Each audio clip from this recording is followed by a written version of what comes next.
and welcome back to another episode of Farming Life at the Forge. Today is a rainy day, so if you've seen the last video, you'd see that we were getting the hay done and we had to get it done before the rain came. In the end, we did get that last field rowed and baled just before the rain hit, thankfully. And now that we're having a few rainy days before we go back baling again, we are getting the combine ready for the corn harvest, which will probably be just after the hay. Hopefully the weather will be good for that too, touch wood. So Dad is doing a few jumps to the combine. I will go around with him and he'll explain a bit of what he's at. Then myself and Pax here have to get the cab ready, so just clean out the cab and get the windows nice and clean, so that when it is time for the harvest season, that the combine is fully prepped and ready to go. So I hope you guys enjoyed today's video. As always, if you do, don't forget to give it a thumbs up. It really does help the video and the channel go that extra mile. Also, if you want to see more episodes about our farming lives here in France, don't forget to hit the subscribe button below and ring the little bell notification so you don't miss out on any future episodes.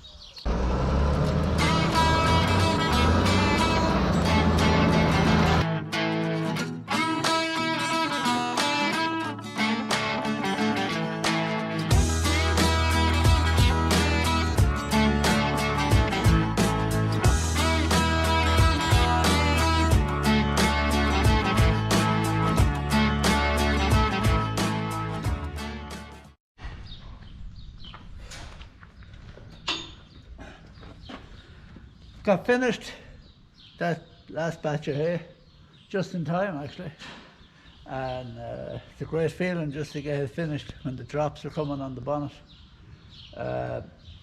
Going back at hay again out tomorrow.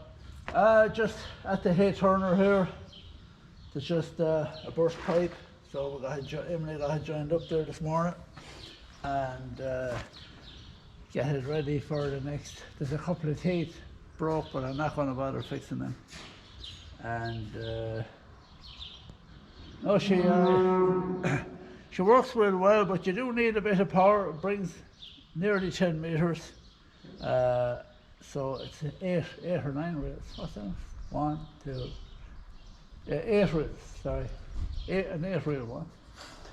It's on the 7,000, Laura said the other day. So we just finished this up, and we're trying to finish off the combine as well, because we're moving everything over to the other farm now. We're on the home stretch now and finishing off the thing, and the corn as well now is ready to roll as well. So that's it on the hay turner. Okay, so we're after putting in, if any is watching the channel, this gearbox last year, no, the year before last, get bother, and I was struggling to get bits for it last year. The fork inside it was broke, so I repaired it myself last year, but I was always a bit on edge that I wouldn't get through the harvest, but it worked out. So then I got this one off of a rebuilt one off of Bob White in Wexford. He was an agent for these in Ireland one time, Roberta, New Holland. She's in New Holland, Roberta. So we have that here now, and it seems to be working okay.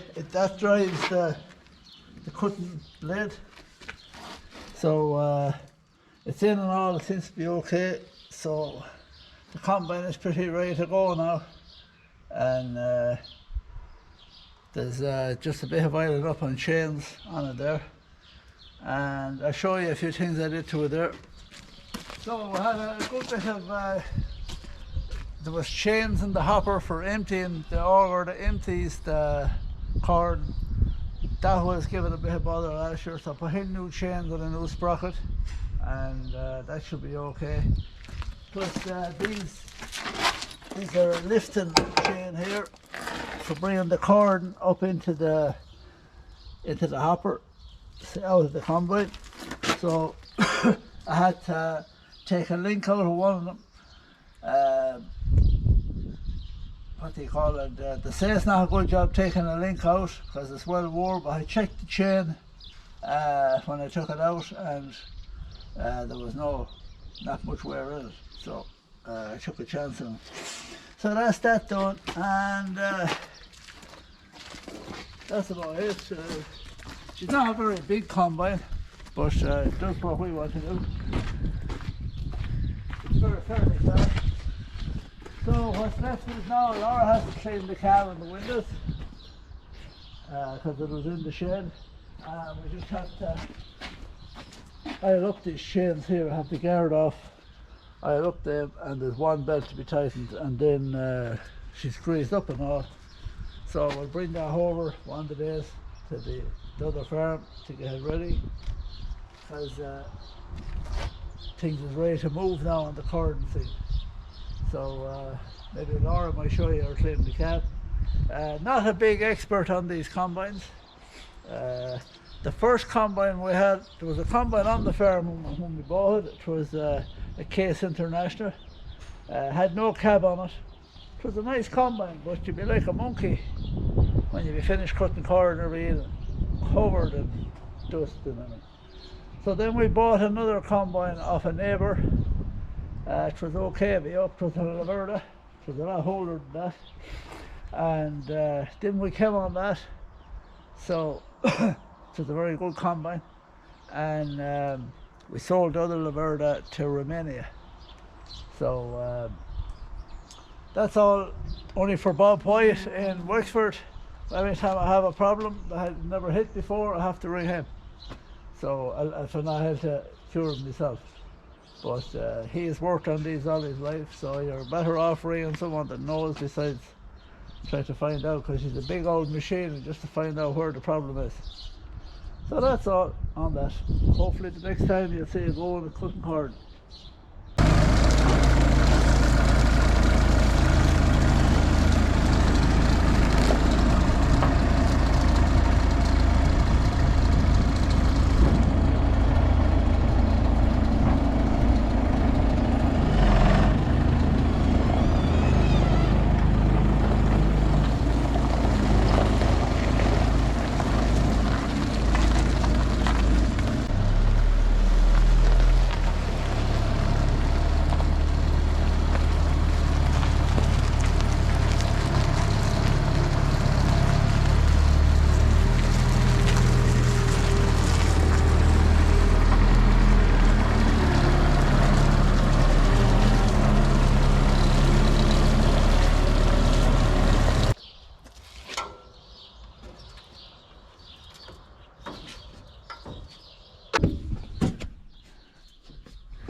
So now, time to get the cab cleaned.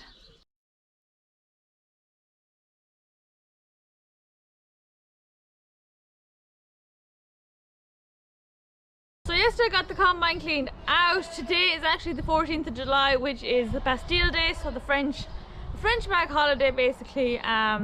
Tonight though, normally there would be fireworks, and there is a lot of fireworks going to be on in France. However, around here, because of the rain and the weather, we're not actually going to be getting any of that. So today is supposed to be our last day of wet weather. There's a bit of rain promised tonight, and then hopefully from tomorrow on we'll have our nice sunny weather again and we'll be able to get back at the hay. So this morning we're going to be moving around some bulls. We are taking the bulls away from the cows, and then this afternoon myself and Mam are heading over to the second farm. We are finishing off the houses, so hopefully we get that finished today. And just after, I will talk to you guys about our whole crop. So we have all of our plastic bales finished now, and a lot of you have been asking down in the comments what we sow and how we sow it. We have done a video on this at the very beginning that we made the channel, but obviously not a lot of people would have seen it, so we said we'll tell you all again. So I hope you guys enjoyed today's video.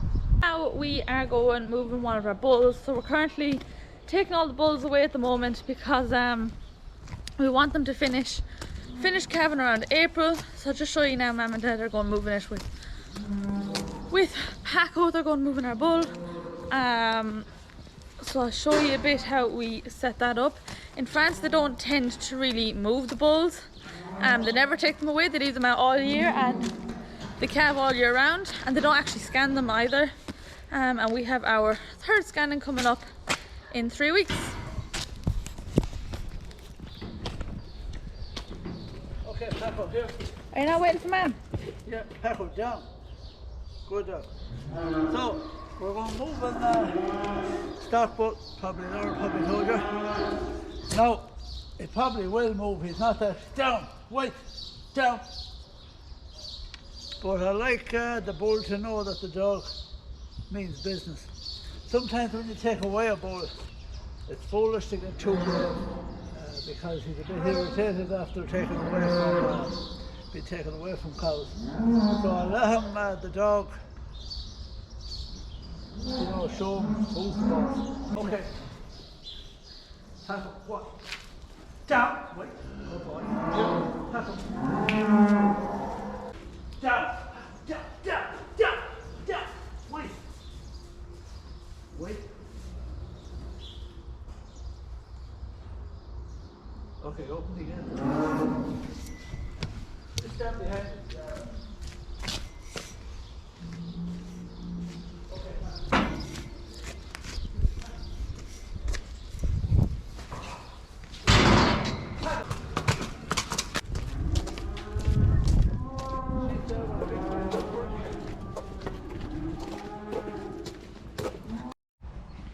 So that is the bull moved. I don't really know if you could hear what Dad was saying earlier because the cow's in the background.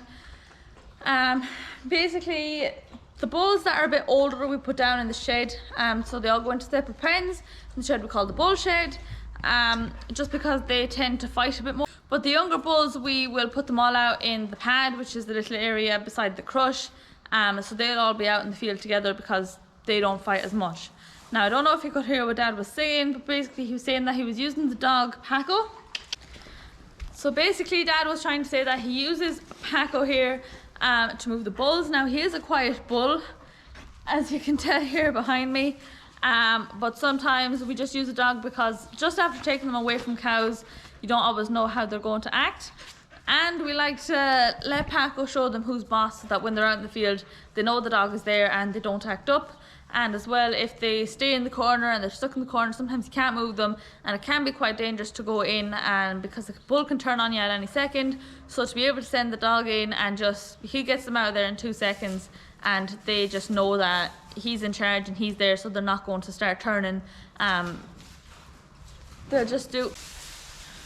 So that is why we use Paco, even though the bull probably just would have walked out the shed himself. Also, it trains in Paco a little bit. He still needs a few edges knocked off him.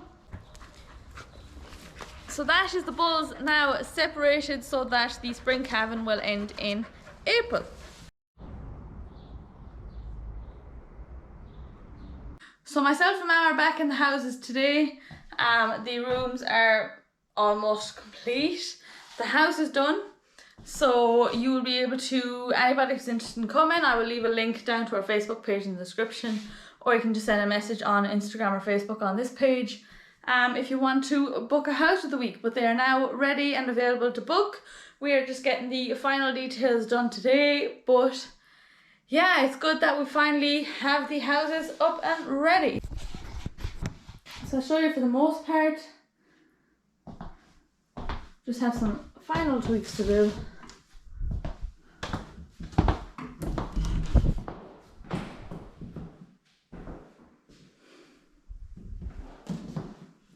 Just one more room to put together,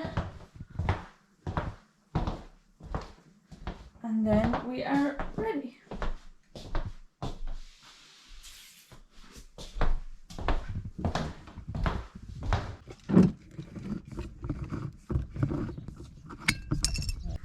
Okay. Cheers. Cheers. Time to relax.